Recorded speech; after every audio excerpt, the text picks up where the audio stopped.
오늘은 말씀으로 시험을 이기시다라는 제목으로 하나님의 말씀 증거하도록 하겠습니다. 지난주 수요일이 제 수요일이라고 하면서 제 수요일부터 저희는 사순절이 시작합니다. 제 수요일이 왜 제 수요일이냐면 제가 성경에서는 회개할 때 죄를 뒤집어 쓰고 회개를 했습니다. 그래서 이 제 수요일이라고 하는 것은 회개의 마음으로 죄를 이마에 십자가를 그리면서 내가 흙에서 왔으니 흙으로 돌아갈 것이다 라는 것들을 기억하면서 회개하는 게 바로 제 수요일 예배입니다. 그래서 1년에 한 번 제 수요일 예배는 평상시 드렸던 예배하고는 조금 다르게 독특하게 드립니다. 그래서 만약에 참여 안 하신 분들은 내년에는 참여해 주시기를 부탁드립니다.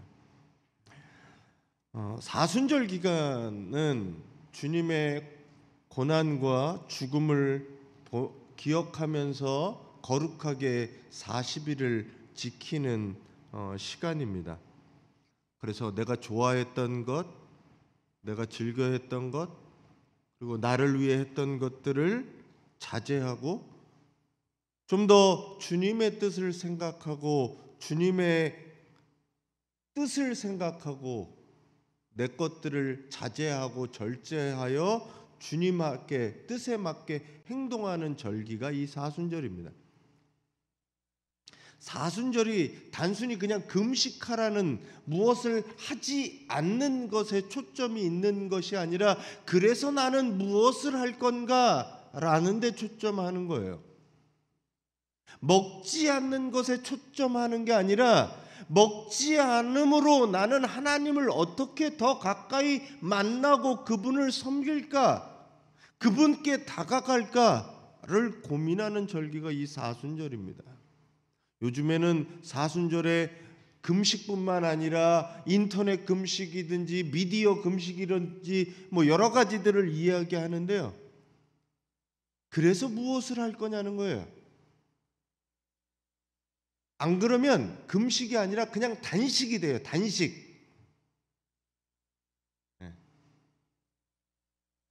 그냥 안 먹으면 단식이에요. 하나님 앞에 금식하는 이유는 내가 하나님을 겁박해서 나 밥 안 먹을 테니까 하나님 내 걸 들어달라고 기도하는 게 금식이 아닙니다.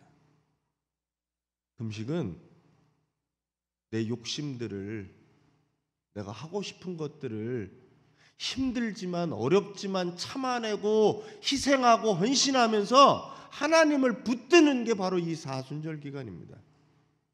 여러분들이 그 주님을 기억하시면서 그 고난으로 나아가시는 우리 성도님들이 되시기 바랍니다. 오늘 말씀은 교회에서 많이 들었던 말씀 중에 하나인 시험을 받으시는 예수님입니다. 본문에서 시작이 이래요. 성령에 이끌려 예수께서 시험을 받으셨다라고 되어 있습니다. 여기서 시험이라고 얘기하는 게 페이라스모스라고 하는 단어예요. 영어에서는 어떤 번역에서는 테스트라고 되어 있고 어떤 번역에서는 템테이션이라고 되어 있습니다. 예수님의 기도에 보면 템테이션이라고 되어 있죠. 유혹이라고, 유혹. 우리나라 번역에서는 이걸 시험으로 번역했습니다. 테스트에 더 가까운 시험으로 번역했습니다. 어느 게 더 맞냐라고 얘기하면 조금 더 우리나라 성경이 원어에 조금 더 가깝다고 저는 생각해요. 템테이션도 부족하고 테스트도 부족해요. 템테이션과 테스트를 한꺼번에 이야기하는 게 시험입니다. 그래서 시험의 폭을 좀 넓게 가지셔야 돼요. 유혹은 뭐냐면 죄에 빠지게 되는 게 유혹입니다. 마음속에서 일어나죠. 그래서 그 죄에 빠지는 것을 유혹에 빠졌다라고 이야기합니다. 시험은 뭐냐면 시험은 테스트예요.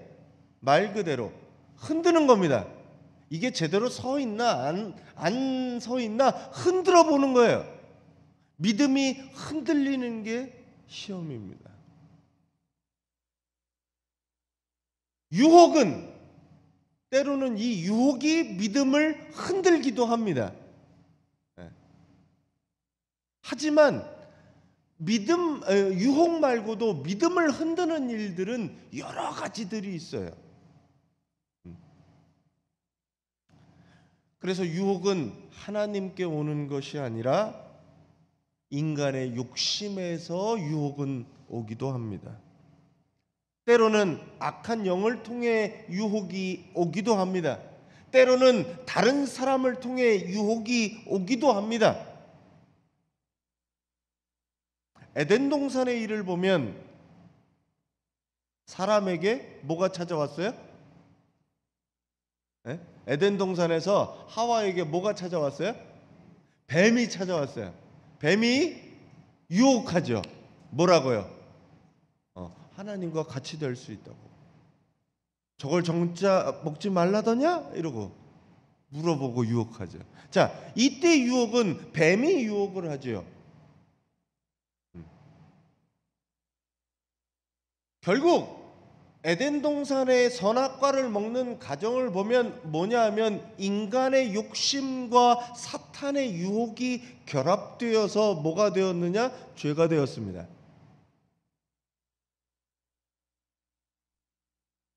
자기가 하나님같이 되고 싶었던 인간의 욕심 그리고 마귀의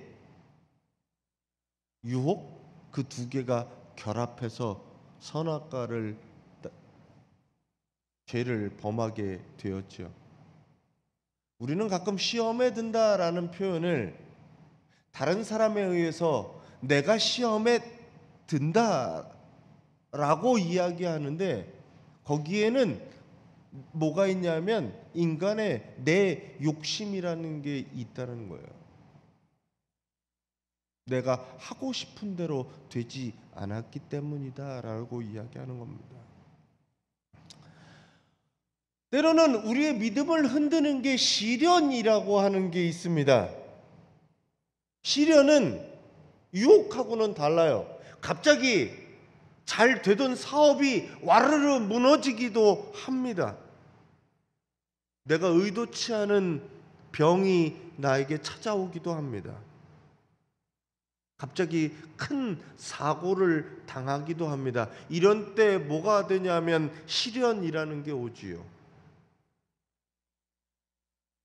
이런 일을 만나게 되면 사람들은 특별히 믿음의 사람들은 뭐라고 얘기하냐면 하나님 왜 저에게 이런 시련을 주십니까? 라고 기도합니다. 뭐 기도를 안 하는 경우도 있지만요. 어려운 일만 당하면 하나님께 원망하는 거예요. 하나님께 책임을 전가해요. 왜 하나님이 나에게 이러셨냐고. 유혹이 올 때도 왜 하나님 나에게 이런 유혹을 주셨냐고 사탄을 통해서 나는 빠지고 하나님 탓을 하고 사단 탓을 한다는 거죠. 결국 그것들은 내 마음에서 시작되는데도 불구하고요. 때로는 하나님과 상관없이 벌어지는 일들이 있습니다. 우리의 선택에 의해서 아니면 자연 질서의 순환에 의해서 어떤 일은 일어나기도 마련입니다. 사고라는 게 있죠. 사고.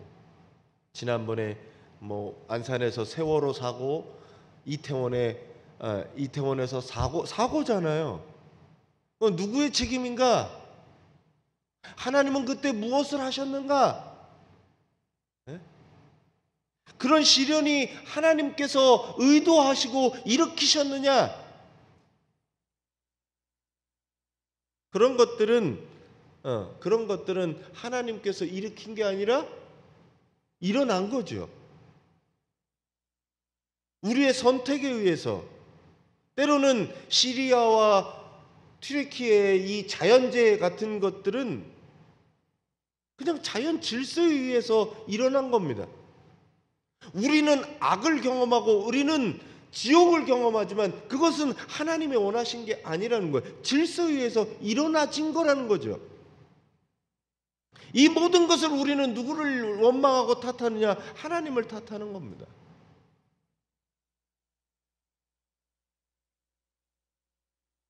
하나님은 일어나는 대로 그 일이 우리에게 선택이 되어서 우리에게 때로는 시련이 되고 때로는 유혹이 되지만 하나님은 그대로 놔두십니다. 이것이 하나님이 부여한 자유의지라고 하는 거예요. 하나님, 나를 왜 시련 속에, 나를 왜 유혹 속에 빠뜨리셨나요? 우리가 기도해봐야 하나님은 우리에게 자유의지를 부여해서 본인이 선택할 수 있도록 두셨다는 거예요. 그래서 때로는 사람들은 하나님을 거부하기도, 하나님을 모른다고 하기도 한다는 거죠. 이 자유의지는 하나님께서 태초에 부여하셨습니다. 사람에게. 그러면 하나님 우리의 삶에 창조하시고 알아서 살아가게끔 두신 거 아닙니까? 사람의 일에 본체만체 하시는 거 아닙니까? 라고 하지만 하나님은 언제나 우리들을 살피시고 함께 하시며 동행하시는 하나님이다라고 성경은 이야기하고 있습니다. 오늘 예수님이 받으신 시험도 비슷합니다. 우리의 살아가는 인생도 여러 가지 시험들이 닥쳐와요. 그때 나 혼자 있는 것 같고 저 유혹의 구렁텅이에 빠져 있는 것 같지만 하나님께서 그곳에 함께 하신다는 그 사실을 믿으시고 하나님을 의지하는 우리 성도님들이 되시기를 간절히 바랍니다. 오늘은 제가 이 말씀을 준비하면서 하나님께서 저에게 주시던 마음은 이거예요. 세 가지 시험은 잘 알고 계세요. 돌로 떡을 만들라는 시험, 성전 꼭대기에 데리고 가서 뛰어내리라는 시험, 그리고 나한테 절하면 이 모든 것을 다 주겠다라고 하는 시험.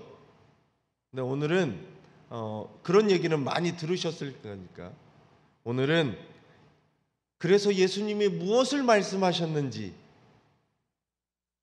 어떻게 시험을 어떤 말씀으로 이기셨는지 그 말씀에 초점을 두고 말씀을 증거하려고 합니다.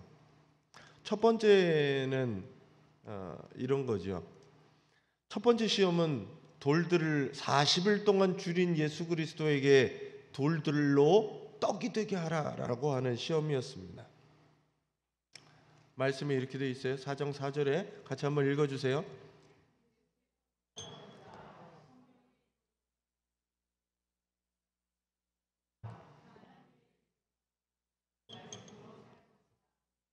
네, 이 얘기 너무나 유명한 이야기죠. 사람이 빵으로만 살 것이 아니라 떡으로만 살 것이 아니라 하나님의 입에서 나오는 모든 말씀으로 살 것이다 라고 얘기합니다. 새 번역에서는 이 개역 개정까지는 떡이라고 번역을 했지만 새 번역에서는 이걸 빵이라고 얘기했습니다. 왜냐하면 떡이 이제 우리의 주식이 아니어서 그래요. 떡이라는 걸 예전에는 많이 드셨는지 모르겠지만 요즘엔 떡은 가끔 먹거든요. 1년에 한두 번 먹잖아요. 떡국도 잘 안 먹는 것 같아요 요즘. 떡국 송편 뭐 요 정도만 먹는 것 같아요. 근데 사실은 주식이라고 얘기하는 어떤 분들은 이걸 밥으로 번역해야 되는 게 아니냐 이렇게 얘기합니다. 사람이 밥으로 사는 게 아니다. 네. 외국 사람들이니까 빵으로 사는 게 아니다라고 얘기하는 거죠. 우리나라 성경책에는 각주가 잘 되어 있습니다. 네. 이 앞에 번호가 있죠. 성경책 보시면 이 앞에 번호가 있습니다. 번호가 있죠? 여러분들? 제 성경책에는 기역으로 되어 있네요. 기역. 각주가 잘 달려 있어요. 그래서 성경을 보실 때 위에도 보시면 밑에 이 각주를 잘 보시면 각주가 어떤 내용을 담고 있는지 보시면 됩니다. 이 이야기는 신명기 8장 3절이라고 친절히 각주에 설명되어 있습니다. 그러면 성경을 읽으시다가 각주가 이렇게 나오면 각주가 어떤 말씀인지 한번 그 말씀을 읽으시는 게 좋아요. 그래서 오늘은 신명기 8장을 봤어요. 잘 안 보이시죠? 제가 읽어드릴게요. 내 하나님 여호와께서 이 40년 동안 내게 광야길을 걷게 하신 것을 기억하라. 이는 너를 낮추시며 너를 시험하사 내 마음이 어떠한지 그 명령을 지키는지 지키지 않는지 알려 하심이라.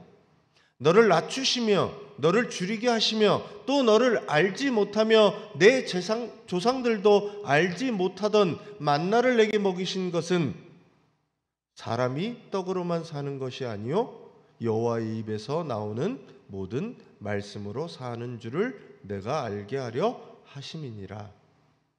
신명기 8장 2절에서 3절입니다. 자, 이 말이 나오게 된 배경을 이해하셔야 돼요. 뭐냐 하면 이런 거지요. 하나님 여호와께서 이스라엘 백성을 애굽에서 출발해서 40년 동안 광야를 돌아다니게 하셨는데 그걸 기억하라는 거예요. 광야의 인생길이 쉬웠겠습니까? 집도 없이 떠도는 생활, 그것도 푸른 초장과 쉴만한 물가가 있는 곳이 아니라 광야에서의 40년 생활이에요. 기억하라는 겁니다.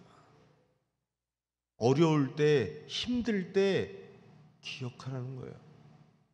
왜 그러셨어요? 여기 하얀색 보면 왜 그러셨어요? 이는 너를 낮추시며 그리고 너를 시험하사 뭘 알아보셨어요? 내 마음이 어떠한지 그 명령을 지키는지 안 지키는지 알려 하십니다라고 얘기합니다. 내가 왜 힘들고 어려운 상황 속에 있는지, 때로는 하나님이 주실 때 하나님이 우리를 시험하시는데 그 시험 속에 있는지, 그리고 그때 나는 어떤 마음을 품고 있는지, 이 마음에 관한 거예요. 내가 하나님을 지키려고 하는 명령을 지키려는 마음이 있었는지 없었는지 하나님이 스스로 보게끔 하시는 것이 그거라는 겁니다.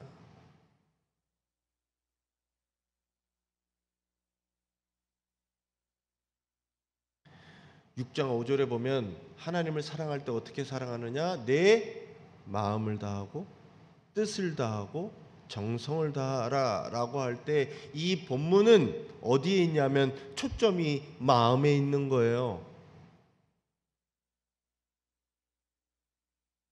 마음속에 무엇이 있는지 보셔야 되는 거예요. 내 마음에 하나님의 명령을 지키려고 했던 마음이 있는지 없는지 하나님은 보고 알고 계신다는 거예요. 그래서 내가 무엇으로 살고 있는가 물어보셔야 돼요. 인생의 광야길을 살아가면서 여러분들은 무엇으로 살아가십니까? 빵이, 돈이, 물질이 우리를 살아가게 한다라고 생각합니다. 그걸로 살아가지요. 밥 먹고 살아가지요. 돈 벌어야 살지요. 근데 그 너머에 계시는 하나님을 보지 못하면 그게 다인 거예요. 하나님이 나를 왜 어려운 상황에 모시냐? 광야길로 이끄시냐? 나로 하여금 시험하시는 거예요. 내 마음에 하나님이 있는지 없는지.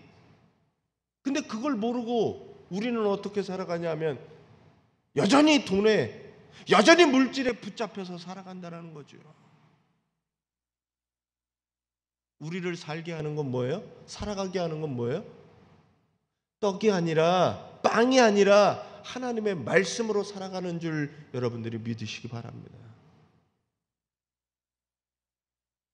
하나님의 말씀 없이 살아가는 사람들이 어떻게 살아가는지 보세요. 그게 사는 건지, 남들을 속이고 그렇게 부를 모아서 그렇게 살아가는 것이 무슨 삶의 의미가 얼마나 있습니까? 대통령이 되면 뭐하고 장관이 되면 뭐합니까? 사람처럼 살지 않는데 그게 무슨 의미가 있냐는 거예요.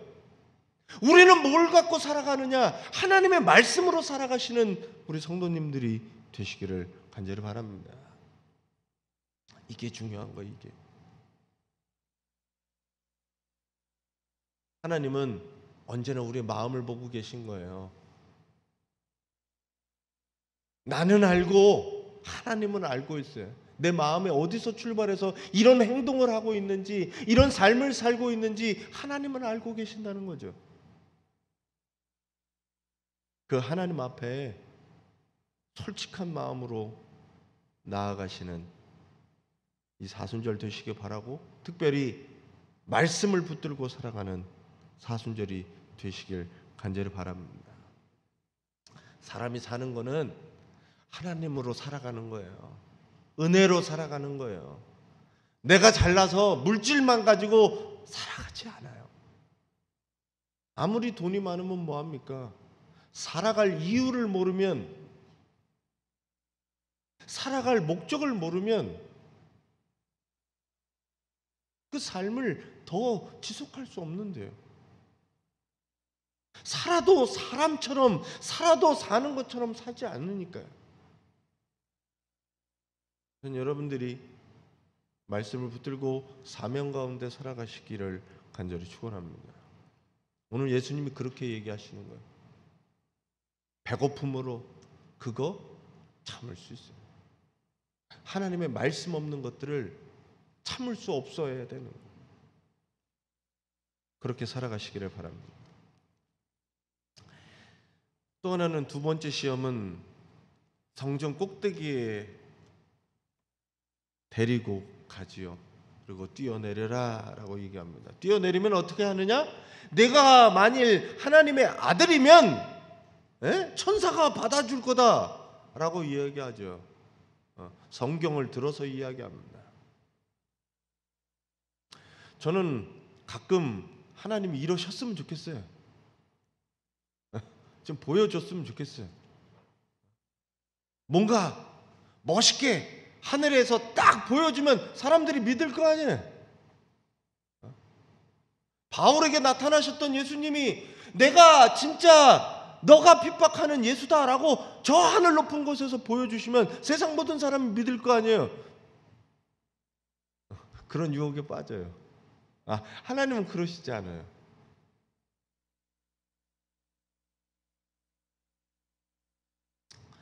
사단이 그러는 겁니다. 가장 빠른 방법으로 가장 손쉽게 인기를 얻고 그렇게 믿음으로 나아갈 수 있지 않냐라고 이야기하는 거죠. 그때 예수님이 하신 말씀을 보시기를 바랍니다. 예수님 뭐라고 하시죠? 같이 읽어주세요.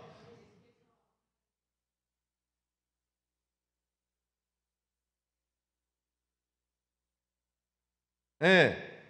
자, 또 성경에 기록하기를, 성경에 기록된 거예요. 주 너의 하나님을 시험하지 말아라 라고 얘기합니다. 거기 각주에 그럼 뭐라고 되어 있어요? 어디라고 되어 있어요? 이게 성경책에 밑에 없어요? 응. 신명기 6장 16절로 되어 있습니다. 네. 그러면 신명기 6장 16절을 봐야죠. 제가 6장 16절을 갖다 놨어요. 같이 한번 읽어주세요.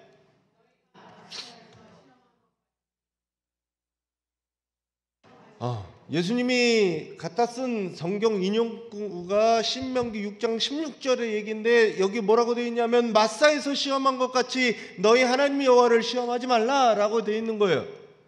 그러면 마사에서 무슨 일이 있었는지 여러분들을 잘 모르시지만 당시 유대인들은 토라를 전체를 읽고 외우고 있던 유대인들은 이 얘기를 잘 알고 있었다는 거죠.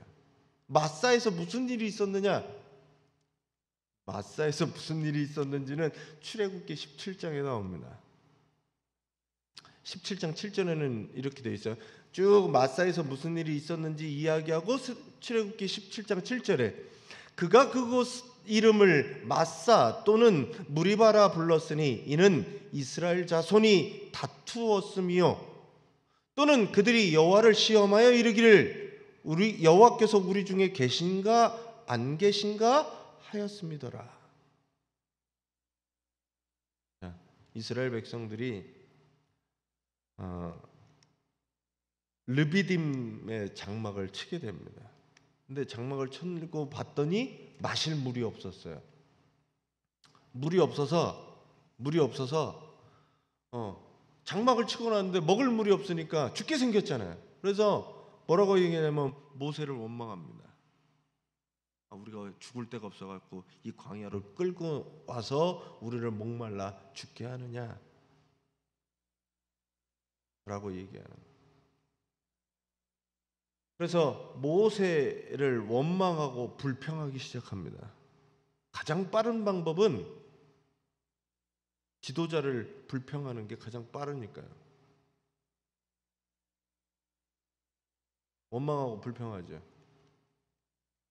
정치 지도자를 원망하고 불평하는 일이 가장 빠르니까요. 그렇게 하는 겁니다. 그래서 불평하고 원망하게 됩니다. 모세한테. 결국 하나님께 대해서 시험하여 이르를 하나님이 계신가 안 계신가 하는 거예요. 이스라엘 백성들은 광야를 지날 때마다 이 원망과 불평하게 됩니다. 자신의 문제가 생길 때 반응이 그래요. 원망하고 불평하고. 그리고 여기서 시험하였다라고 하는 것은 하나님이 계신가 안 계신가라고 하는 거예요. 자, 이거는 하나님이 계신 겁니까 안 계신 겁니까? 계신가 안 계신가라고 하는 거는 이 생각이 들 때는 뭐예요? 하나님이 안 계신 겁니다. 계신가 안 계신가 하는 거는 하나님이 안 계신 거예요. 안 계시다고 믿는 거예요. 하나님을 믿지 못하는 겁니다. 네? 긴가민가가 아니에요. 이거는 긴가민가 하는 것 자체가 안 믿는 거예요. 하나님을 믿지 못하는 겁니다. 왜? 왜 그랬어요? 내가 죽게 생겼으니까. 내가 당장 어려우니까 하나님 없다는 거예요. 하나님 없다는 거예요. 하나님 필요 없는 사람처럼 그렇게 살아가는 거죠. 그게 뭐 하는 거냐? 하나님을 시험하는 거다라고 얘기하는 겁니다. 하나님의 뜻을 시험하는 겁니다. 자, 마음과 뜻과 정성이라고 할 때 그 뜻을 시험하는 게 하나님의 계획하심과 하나님의 모든 것을 시험하는 거예요. 그러니 하나님이 계시지 않다라고 이야기하는 거죠. 어떤 애들이 이렇게 기도하기도 합니다. 하나님이 계시면 나한테 이렇게 해주세요. 하나님이 살아계신다면 나한테 이렇게 해주십시오. 나한테 이렇게 안 해주면 하나님 안 계신 거라고. 어떻게 보면 우리의 기도가 그렇다는 거죠. 누가 위주예요? 누가? 내가 위주예요. 내가. 하나님이 나한테 이렇게 해주면 하나님 있는 거고 안 해주면 없는 거고. 내가 하나님 위에 있는 거죠. 그런 사람이 하나님을 믿는 사람이에요? 안 믿는 사람이에요. 자기가 하나님인데요.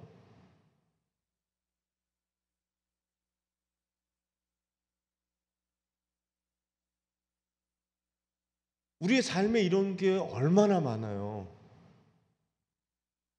하나님 해주십시오. 하나님의 처분을 기다리거나 하나님이 도움을 구하는 게 아니라 하나님 이렇게 해주면 하는 거고 아니면 하나님 안 계신 거고 나 하나님 안 믿을래. 안 믿는 거예요. 그런 시험이 우리들에게도 다가와요. 어떨 때? 어려울 때, 힘들 때, 죽을 것 같을 때 하나님이 안 계신 것 같아요.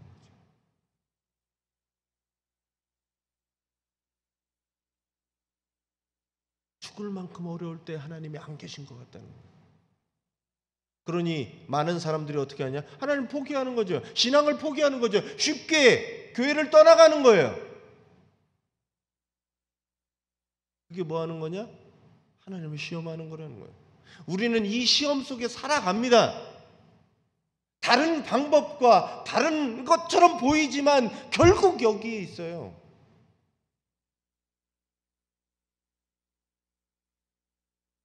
그 시험 속에 여러분들이 예수님처럼 말씀으로 이겨내시길 바랍니다. 주 너의 하나님을 시험하지 말라.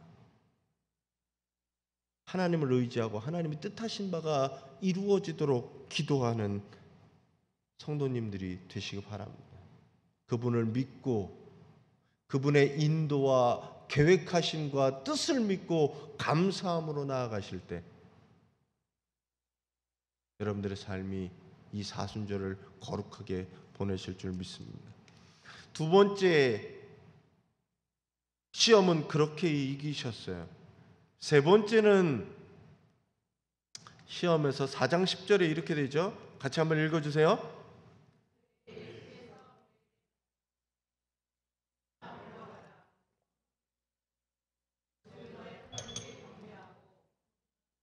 자, 주 너의 하나님께 경배하고 그분만을 섬겨라 라고 하였다라고 얘기됩니다.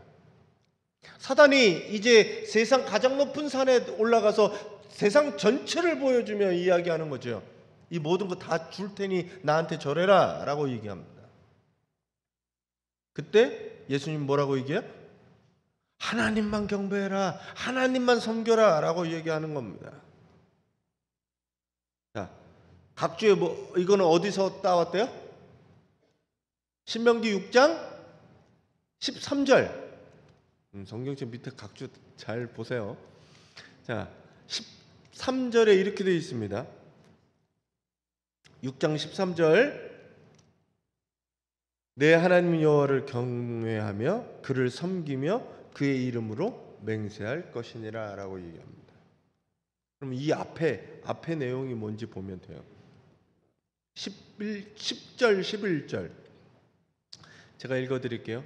내 하나님 여호와께서 내 조상 아브라함과 이삭과 야곱을 향하여 내게 주리라 맹세하신 땅으로 너를 들어가게 하시고 내가 건축하지 아니한 크고 아름다운 성읍을 얻게 하시며 내가 채우지 아니한 아름다운 물건이 가득한 집을 얻게 하시며 내가 파지한 우물을 차지하게 하시며 내가 심지 아니한 포도원과 감람나무를 차지하게 하사 내게 배불리 먹게 하실 때에 라고 얘기합니다.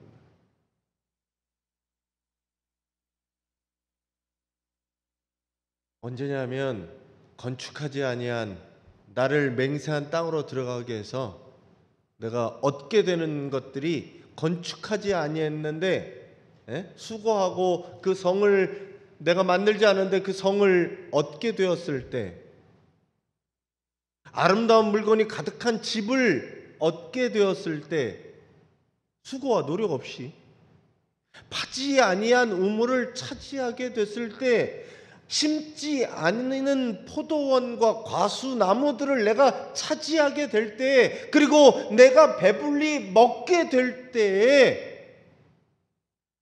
주님을 섬기겠다라고 이야기하는 겁니다. 하나님께서 물질적 풍요와 영광을 주실 때 더 하나님을 사랑하고 섬기라고 주신 건데도 불구하고 연약한 인간은 어떻게 사용하냐 하면 그것을 가지고 자꾸 하나님을 멀리하는 데 사용하게 됩니다. 어리석은 사람들은 물질과 명예 그리고 자신을 하나님보다 더 우선하며 하나님보다 더 섬기고 경배하며 살아갑니다.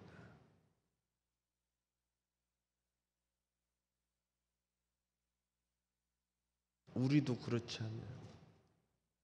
하나님보다 앞서 있는 그 무엇이든지 내가 잘 되니 하나님께 감사한 게 아니라 내가 운이 좋아서 내가 잘나서 내 능력과 내 것 때문에 이렇게 잘 된 거지요. 안 되면 조상 탓, 잘 되면 내 탓. 신앙적으로 바꾸면 안 되면 하나님을 원망하고 불평하고 잘 되면 이건 다 내가 잘해서 잘한 거라고 이해하는 거예요. 세상의 모든 것이 내 앞에 있다 하더라도 내가 경배해야 될 분은 하나님이라는 겁니다. 이게 다 나한테 주어진다라고 하더라도 하나님과 바꿀 수는 없는 겁니다. 오늘 예수님이 사단에게 3가지 시험을 받게 됩니다. 그리고 예수님은 말씀으로 물리치십니다. 우리의 삶에도 시험은 언제나 어디서나 우리에게 찾아옵니다. 그래서 우리는 시험을 항상 이기도록 준비하고 깨어 있어야 합니다. 특별히 하나님의 말씀을 주님께서 말씀으로 시험을 이기셨던 것처럼 우리도 하나님의 말씀을 읽고 묵상하며 가까이 해서 그 말씀으로 시험을 이기는 성도들이 되시기를 바랍니다. 본문에서 오늘 시작이 이렇습니다. 예수께서 성령에 이끌려 사단에게 시험을 받았는데 뭐한테 이끌렸어요? 성령에게 이끌리셨어요. 이 말씀은 사단의 시험 가운데 예수께서 시험을 받으시는데 성령의 인도와 도우심이 있었다라는 겁니다. 성령께서 친히 예수 그리스도가 시험 받을 수 있도록 도와주시고 함께 하셨다라는 거예요. 우리가 줄이게 되는 것도 배부르게 되는 것도 하나님입니다. 때로는 우리에게가 없게 하시는 분도 가지게 하시는 분도 하나님이심을 믿으시기 바랍니다. 내가 때로는 비천한 자리에 있을지라도 아니면 저 높은 영광의 자리에 있을지라도 그것을 허락하시고 인도하시는 분은 하나님이십니다. 그래서 우리는 하나님의 말씀으로 살아가고 하나님을 시험하지 않고 하나님만 경배하는 여러분들이 되시기를 간절히 축원합니다. 어떻게 하면 되느냐? 나를 의지하지 말고 성령을 의지하시고 살아가시기 바랍니다. 성령께서 말씀을 기억나게 하시고 여러분들에게 힘과 위로와 지혜를 함께 하실 겁니다. 나는 그럴 수 없지만 성령께서 내 마음을 주장하셔서 성령께서 나를 인도하시고 이끌어 주셔서 이 유혹과 시험들을 이기며 하나님을 마음과 뜻과 정성을 다해 사랑하는 우리 성도님들 되시기를 간절히 축원합니다. 또한 이 사순절이 되시기를 바랍니다. 오늘 말씀을 정리할게요. 한번 읽어주세요.